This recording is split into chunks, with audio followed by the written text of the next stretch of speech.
ভিন্ন স্বাদের বাংলা সাহিত্যের কিছু গল্প দিয়ে সাজানো এই নিবেদন। ভিন্ন স্বাদের বাংলা গল্পের ঝুলি।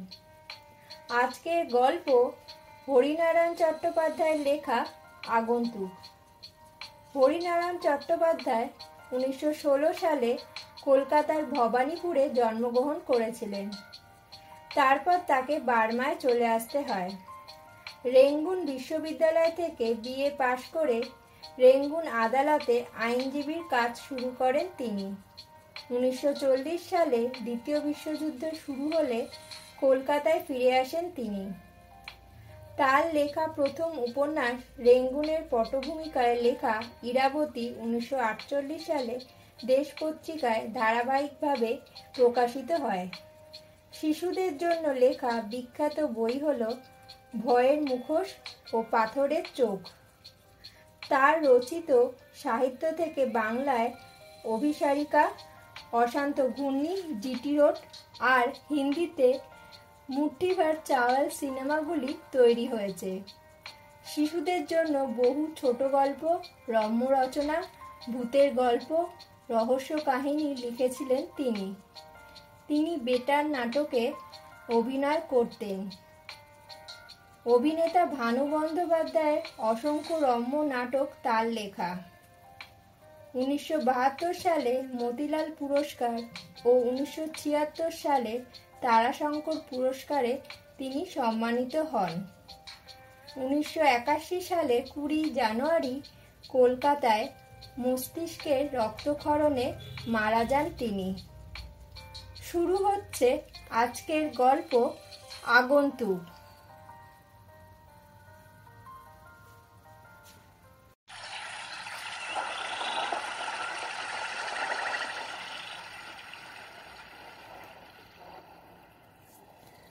বাইরে প্রবল বৃষ্টি। এ বৃষ্টি হঠাৎ থামবে এমন আশা কম। ঘরের মধ্যে আমরা তিনজন, সমীর, পলাশ আর আমি। পরীক্ষা শেষ হয়ে গেছে, হাতে কাজ নেই। আড্ডা দিয়েও সবাই ক্লান্ত। বর্ষার বিকালে খবরের কাগজের ওপর তেল নুন মাখা মুড়ি তেলেভাজা দিয়ে চিবোতে চিবোতে গল্প চলছে। প্রথমে ক্রিকেটের গল্প, তারপর ফুটবল, কিছুক্ষণ সিনেমার কথা, শেষকালে এই আবহাওয়ার উপযুক্ত কাহিনী শুরু হলো, ভূতের গল্প। সমীর বলল, ভূত আলবাদ আছে। পৃথিবীর বড় বড় লোক ভূতের অস্তিত্ব স্বীকার করেছেন।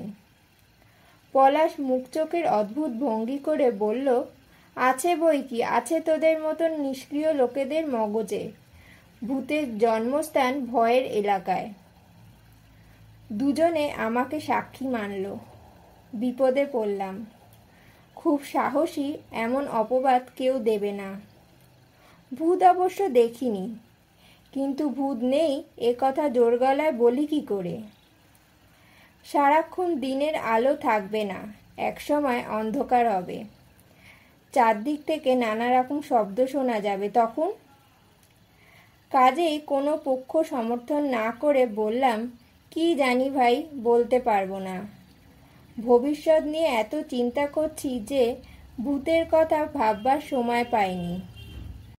সমীর হাত গুটিয়ে টান হয়ে চেয়ারে বসল। বললে, ভূত আছে কিনা শোন। আমাদের রাঁচিতে একটা বাড়ি আছে জানিস তো? আমি সেখানে অনেক দিন ছিলাম। পলাশ এমন সুযোগ ছাড়ল না, সঙ্গে সঙ্গে বলল, তুই যে রাঁচি ফেরত সেটা তোর হালচালেই মালুম হয়। সমীর ক্ষেপে লাল। আমি বহু কষ্টে দুজনকে থামালাম। সমীরকে বললাম, নাও তোমার গল্প চালাও। সমীর তবু ক্ষুণ্ণ। গল্প? নিজেকে সংশোধন করে বললাম, না হে, গল্প নয়, সত্য ঘটনা বলো। সমীর শুরু করলো, রাঁচির বাড়িতেই ভূতের উপদ্রব। আমরা খেতে বসেছি, হঠাৎ ভাতের ওপর মাটির গুঁড়ো পড়ল। ডালের বাটি নিজে থেকেই কাত হয়ে গেল। হাত বাড়াতে দুধের বাটি সরে যেতে লাগলো। অন্য সময় কিছু নয়, স্বাভাবিক। যত গোলমাল কেবল খাবার সময়। আমার ঠাকুরদা তখন বেঁচে। তিনি বললেন, এ নিশ্চয়ই অতৃপ্ত আত্মার ব্যাপার, গয়ায় পিণ্ড দিলেই সব ঠিক হয়ে যাবে। তাই স্থির হলো। আমার এক কাকা রেলে কাজ করতেন, তাকেই বলা হলো পিণ্ড দিয়ে আসতে। কিন্তু গয়াতে পিণ্ড দিতে গিয়েই এক বিপত্তি। সমীরের বরাত। ভূতের গল্প কিছুতেই বেচারি শেষ করতে পারছে না। এই অবধি বলেই তাকে থামতে হলো। বাইরে থেকে একটা গোঙানি শব্দ আসছে একটানা, থামবার লক্ষণ নেই। এই গোঙানির মধ্যে গল্প অসম্ভব। আমরা তিনজনেই বাইরে এসে দাঁড়ালাম। এক ফালি রোয়া বৃষ্টির জলে ভিজে গেছে। তারই এক কোণে একটি মানুষ, মানুষ না বলে কঙ্কাল বলাই সমীচীন। খালি গা, প্রত্যেকটি হাড় গোনা যায়। মাথা ন্যাড়া, পরনে জরাজীর্ণ ফুল প্যান্ট, হাঁটুর ওপরে গোটানো। শুধু কোমরবন্ধের বাহাদুরি আছে। লাল, প্রায় নতুন একটা টাই কোমরে বাঁধা। লোকটা ঠান্ডায় ঠকঠক করে কাঁপছে, আর দাঁতের ফাঁক দিয়ে গোঙানি বের হচ্ছে। এই দৃশ্য দেখে সকলেরই দয়া হলো। আমিই বললাম, এই তুমি ভেতরে এসো, এই বৃষ্টিতে ভিজলে নিউমোনিয়া হবে। লোকটা কিছুক্ষণ এক দৃষ্টে আমার দিকে দেখলো। আমার কথাগুলো যেন বুঝতেই পারল না। এবার সমীর চেঁচিয়ে বলল, উঠে ঘরের মধ্যে এসো, শুনছো? লোকটা আস্তে আস্তে দেয়াল ধরে দাঁড়ালো, একটু দম নিল, তারপর আমাদের পিছন পিছন ঘরের মধ্যে এলো। বসো ওই কোণে। পলাশ আঙুল দিয়ে ঘরের কোণ দেখিয়ে দিল। লোকটা সসংকোচে বসল, দুটো হাঁটুর ওপর মুখ রেখে। আমি ভিতরে গিয়ে একটা পুরনো শার্ট এনে লোকটার দিকে ছুঁড়ে দিলাম। লোকটা কৃতজ্ঞতা ভরা চোখে আমার দিকে দেখলো, তারপর শার্টটা গায়ে দিয়ে নিল। আমি সমীরের দিকে ফিরে বসলাম। এবার নাও হে, তোমার গয়ায় পিণ্ডদানের কাহিনী বলো। সমীর ভ্রু কোঁচকালো। আমার পিণ্ডদানের কাহিনী? অপ্রস্তুত হয়ে বললাম, আহা, তোমার নয়, তোমার ভূতের। পলাশ ফোড়ন কাটল। ওই একই হলো, ভূত আর সমীরে তফাৎ নেই। ভূত হচ্ছে গাঁজা, আর সমীর সেই গাঁজার আড়তদার। ঠিক এই সময় আমাদের তিনজনকে অবাক করে দিয়ে লোকটি কথা বলল, কে বললে বাবু ভূত গাঁজা? পলাশ এবার লোকটির দিকে ফিরল। তুমিও ভূতের গল্প জানো না কি হে? লোকটা দুটো হাত রগড়াতে রগড়াতে বলল, গল্প নয় বাবুরা, নিজের চোখে ভূত আমি দেখেছি। সে কি হে, বলো শুনি। তিনজনেই লোকটার কাছে এগিয়ে বসলাম। লোকটা হাত দুটো দিয়ে নিজের শরীরে ঘষে নিল, বোধহয় গরম করার চেষ্টায়।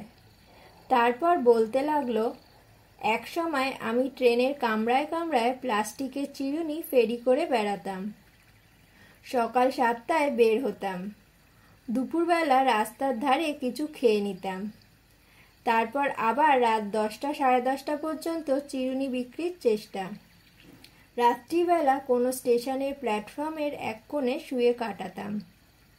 একদিন হয়েছে কি, ঠিক এমনই বাদলা। যাত্রীর সংখ্যা কম, যারা আছে তাদের চিরুনি কেনার দিকে দৃষ্টি নেই। কোনো রকমে বাড়ি পৌঁছতে পারলে বাঁচে। আমিও কোণের এক বেঞ্চে বসে ঢুলতে ঢুলতে কখন ঘুমিয়ে পড়েছি। যখন ঘুম ভাঙল মনে হলো অনেক রাত। বৃষ্টি থেমেছে। জানলা দিয়ে ম্লান জ্যোৎস্না গাড়ির মধ্যে এসে পড়েছে। জানলা দিয়ে উঁকি মেরে বুঝতে পারলাম ট্রেন শেডের মধ্যে রয়েছে। ভালোই হলো, বেঞ্চের ওপর পা তুলে ঘুমোবার চেষ্টা করলাম। পারলাম না। মনে হলো কোথায় যেন খুটখাট আওয়াজ হচ্ছে। একবার ভাবলাম ইঁদুর, কিন্তু ইঁদুর মালগাড়ি ছেড়ে এ গাড়িতে আসবে কেন? এদিক ওদিক চোখ ঘোরাতে ঘোরাতে দেখতে পেলাম বাথরুমের হাতলটা নড়ছে। কে যেন খোলবার চেষ্টা করছে, পারছে না। একটু ভয় হলো, চোর ডাকাত নয় তো। তারপর আবার মনে হলো, চোর হোক ডাকাত হোক আমার কি, আমার সম্বল 2 টাকার চিরুনি আর পকেটে 1.5 টাকা। চোখ বন্ধ করে ফেললাম। হঠাৎ মুখের ওপর গরম নিঃশ্বাস পড়তে চমকে চোখ খুলেই আঁতকে উঠলাম।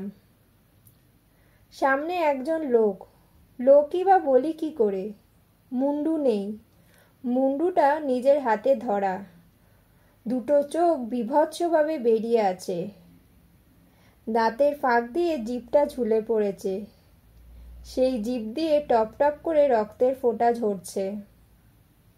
আমি চিৎকার করতেই মুন্ডুটা জিভটাকে ভেতরে টেনে নিয়ে চাপা গলায় বলল, চুপ, ভয়ের কিছু নেই।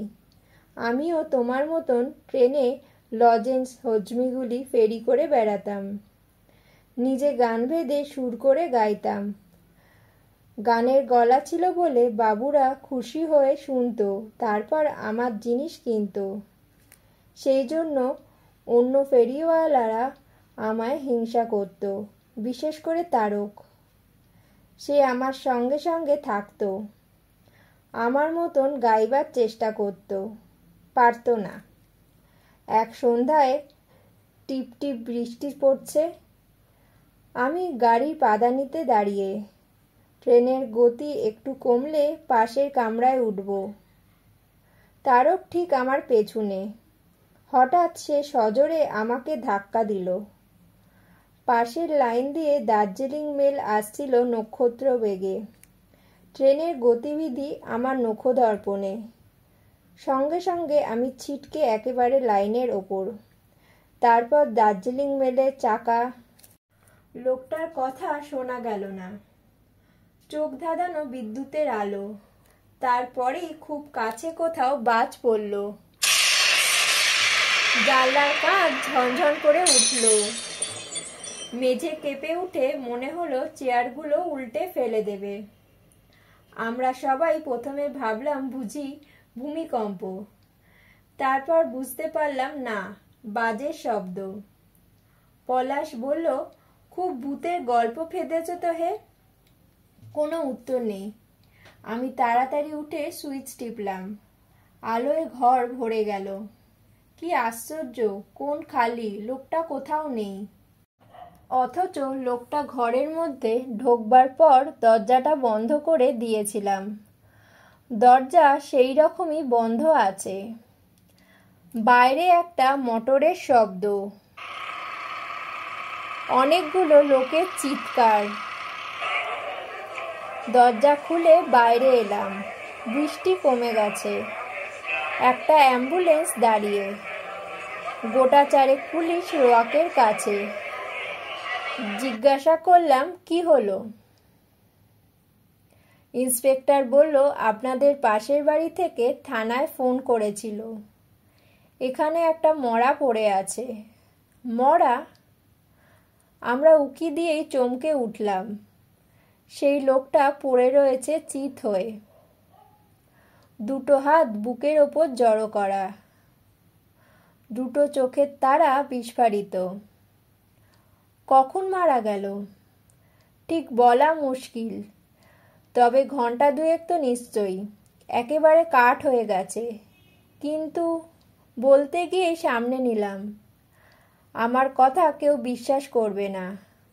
লোকটার পরনে আমার দেয়া পুরনো শার্ট, যেটা তাকে আধ ঘন্টা আগে দেয়া হয়েছিল। ওদের মুখ দেখে বুঝতে পারলাম সমীর আর পলাশ দুজনেই সেটা লক্ষ্য করেছে।